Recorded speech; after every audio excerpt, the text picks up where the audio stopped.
చంద్రబాబు నాయుడు గారి తల్లి మీ అందరి బాలయ్య నా ఒక్కడికే మిగిలిన మామయ్య కానీ నాకు నా జీవితం ఇంటిగా రాలేదు.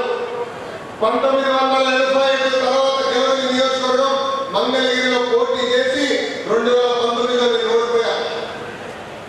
జీవితంలో ఓటు అనేది సాధ్యమే, కానీ ఆ ఓటు ద్వారా అనేక పాఠాలు నేర్చుకోవాల్సిన అవసరం ఉంది. 5 సంవత్సరాలు కష్టపడి చంపొచ్చి వాళ్ళు అక్కడే పోటీ చేశాను.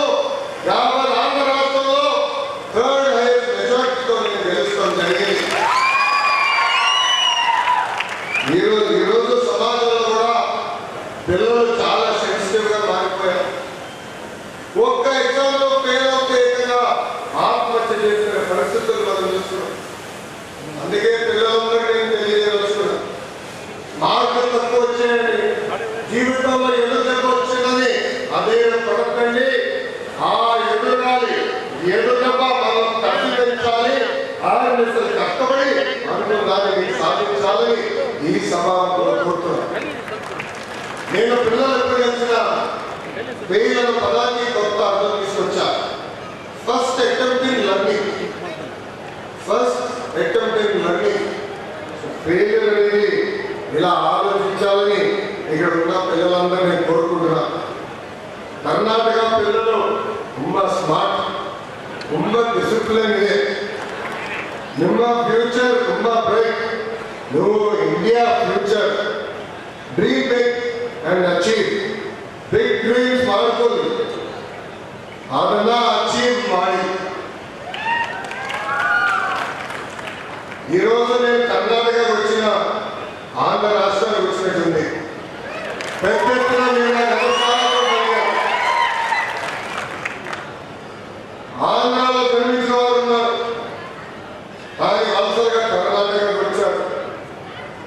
ఆంధ్రప్రదేశ్ అంటే ఇష్టమైన కర్ణాటకని కన్న తల్లిగా భావించి ఇక్కడ మీరందరూ ఉన్నారు.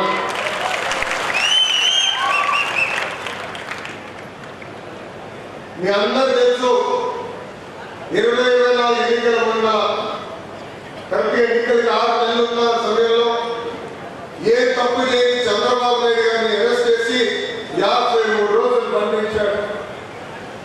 ఒక కొడుక బాధపడారు.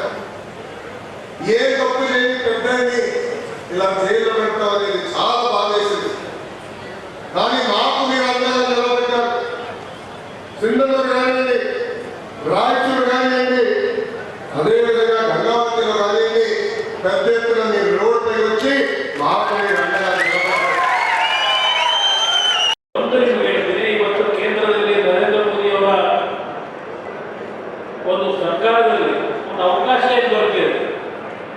ಆ ಅವಕಾಶವನ್ನ ದೇಶಕ್ಕಷ್ಟೇ ಅಲ್ಲ, ರಾಜ್ಯಕ್ಕೂ ಅದನ್ನ ಬಳಕೆ ಮಾಡಿರ್ತಕ್ಕಂಥ ವಿಷಯದಲ್ಲಿ ನಾನು ಈ ನಾಡಿನ ಜನತೆ ಜೊತೆ ಇದ್ದೇನೆ. ರೈತರು ಸಾಲ ಮನ್ನಾ ಹೇಳಿದ್ರೆ ಎಲ್ಲಿಂದ ಮಾಡಕ್ ಸಾಧ್ಯ, ದುಡ್ಡಿನ ಅಂದ್ರು. ಅವತ್ತು ರೈತರು ಸಾಲ ಮನ್ನಾ ಮಾಡ್ತಕ್ಕಂಥ ಒಂದು ಘೋಷಣೆ ಮಾಡಿದ್ರೆ ಮಾಡಿ ತೋರಿಸಿದ್ದೇನೆ. RNDA ಮೆಡಿಕಲ್ ಕಾಲೇಜಿನ ಕಲಿಬೇಕು ಅಂತಕ್ಕಂಥ ಸುಮಾರು 1 ವರ್ಷ ಆಯ್ತಾ ಧರಣಿ ನಡೀತಾ ಇರೋದು, 2 ವರ್ಷ ಆಯ್ತು, 3 ವರ್ಷ ಆಗೋಯ್ತು, 1.5 ವರ್ಷ ನಿರಂತರವಾಗಿ ರಾಯಚೂರು ನಗರದಲ್ಲಿ ಧರಣಿ ನಡೀತಾ ಇರ್ತಕ್ಕಂಥದ್ದನ್ನು ನಾನು ಗಮನಿಸಿದ್ದೇನೆ. ಹಿಂದೆ ನೀವು IIT ಕಾಲೇಜ್ ಬೇಕು ಅಂತಕ್ಕಂಥದ್ದು ಇನ್ಸ್ಟಿಟ್ಯೂಟ್ ಆಗಬೇಕು ಅಂತ ಇದ್ರೆ ಅದು ಹುಬ್ಬಳ್ಳಿ ಧಾರವಾಡಕ್ಕೆ ಹೋಗಿದೆ. ತಮ್ಮ ಮನಸ್ಸಿನ ಮೇಲೆ ಸ್ವಲ್ಪ ನಿರಾಸೆ, ಆಕ್ರೋಶವಿದೆ. ಈ ಒಂದು ಸೈನಿಕ ಶಾಲೆಯ ಉದ್ಘಾಟನೆ ಸಂದರ್ಭದಲ್ಲಿ ನಿಮ್ಮೆಲ್ಲರಿಗೆ ಒಂದು ಭರವಸೆಯನ್ನು ಕೊಡ್ತೇನೆ.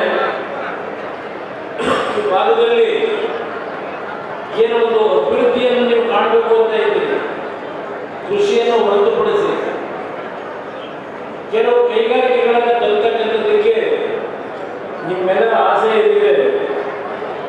ಪ್ರಾಮಾಣಿಕವಾಗಿ ನಿಮ್ಮ ಜೊತೆಯಲ್ಲಿ ಸ್ಪಂದಿಸ್ತೀವಿ ಅಂತಕ್ಕಂಥ ಮಾತು ಹೇಳ್ತೇನೆ. ಇಲ್ಲಿ ನಮ್ಮ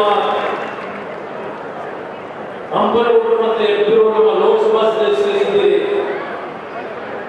ರಾಜ್ಯ ಸರ್ಕಾರಕ್ಕೆ ಮನವಿ ಮಾಡಿ, ರಾಜಕಾರಣ ಬೇರೆ,